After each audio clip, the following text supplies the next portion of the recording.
Assalamualaikum, apa kabar? Hari ini kita akan belajar tematik. Tujuan pembelajaran kita hari ini adalah bagaimana siswa mampu menulis daftar pertanyaan berdasarkan informasi dari teks. Untuk lebih jelasnya, mari simak penjelasan berikut ini. Mengelompokkan informasi berdasarkan teks. Informasi adalah sekumpulan fakta yang menggambarkan sebuah peristiwa atau kejadian tertentu. Informasi yang terdapat dalam buku dapat diuraikan secara lebih rinci ke dalam beberapa jenis informasi yang akan ditanyakan. Ingat kembali kata tanya dan fungsinya seperti berikut. Apa? Untuk menanyakan hal atau peristiwa yang terjadi. Siapa? Untuk menanyakan seseorang atau pelaku yang terlibat dalam suatu peristiwa. Kapan? Untuk menanyakan waktu terjadinya suatu peristiwa. Di mana? Untuk menanyakan tempat terjadinya suatu peristiwa. Mengapa? Untuk menanyakan penyebab terjadinya suatu peristiwa. Dan bagaimana? Untuk menanyakan cara atau proses terjadinya suatu peristiwa. Bacalah teks berikut dengan seksama. Pernapasan ikan. Ikan merupakan salah satu hewan yang hidup di air. Ikan bernapas menggunakan insang. Pada pernapasan ikan, mula-mula insang dalam keadaan tertutup. Air yang mengandung oksigen akan masuk melalui mulut ikan. Lalu, mulut ikan tertutup dan air akan mengalir ke bagian insang yang terbuka. Di dalam insang inilah terjadi pertukaran oksigen dengan karbon dioksida. Informasi yang dapat kita peroleh dari teks tersebut. Informasi pertama mengandung kata tanya apa dan di mana. Informasi kedua mengandung kata tanya apa dan bagaimana. Informasi yang ketiga mengandung kata tanya apa, di mana, kapan, dan bagaimana.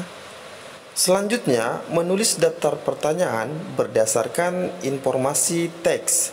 Untuk menuliskan informasi suatu teks, Ananda dapat mengajukan beberapa pertanyaan yang jawabannya ada pada teks.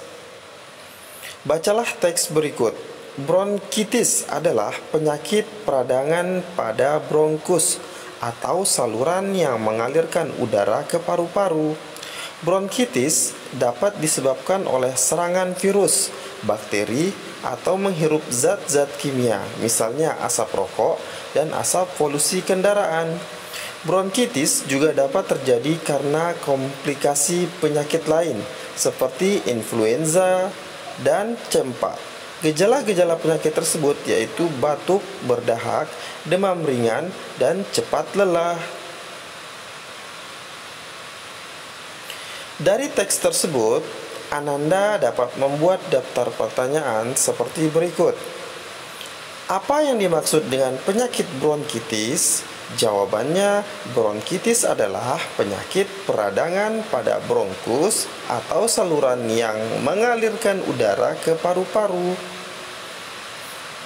Pertanyaan kedua, apa penyebab penyakit bronkitis? Jawabannya, bronkitis disebabkan oleh serangan virus, bakteri, atau menghirup zat-zat kimia, misalnya asap rokok dan asap polusi kendaraan. Pertanyaan berikutnya, apa saja gejala-gejala penyakit bronkitis? Jawabannya, gejala-gejala penyakit bronkitis yaitu batuk, berdahak, demam ringan, dan cepat lelah. Selanjutnya, yaitu menyajikan informasi teks yang ditemukan dalam peta pikiran. Ananda dapat berlatih menemukan sebuah informasi dengan banyak membaca. Informasi yang telah Ananda temukan dapat disajikan dalam bentuk peta pikiran. Berikut contoh bentuk peta pikiran. Menemukan informasi berdasarkan cerpen yang dibaca. Cerpen adalah cerita pendek. Kamu juga dapat menemukan informasi dari cerpen yang kamu baca. Bacalah cerpen dengan seksama untuk menemukan informasi tersebut. Langkah-langkah menggali informasi dalam cerpen. Yang pertama, bacalah cerpen dengan seksama. Yang kedua, buatlah daftar pertanyaan sebanyak-banyaknya. Yang ketiga, carilah jawaban dari pertanyaan-pertanyaan yang dibuat. Yang keempat, rangkailah kembali jawaban-jawaban tersebut ke dalam satu paragraf singkat. Selanjutnya itu menjelaskan informasi berdasarkan teks. Informasi pada teks dapat memberikan pengetahuan tentang suatu hal kepada pembacanya. Jika informasi dari teks dapat dipahami dengan baik, maka pembaca dapat menjelaskan informasi tersebut kepada orang lain. Ingat kembali langkah-langkah menggali informasi dari teks. Yang pertama, bacalah teks dengan seksama. Yang kedua, buatlah pertanyaan dengan menggunakan kata tanya apa, di mana, kapan, siapa, mengapa, dan bagaimana, lalu jawablah.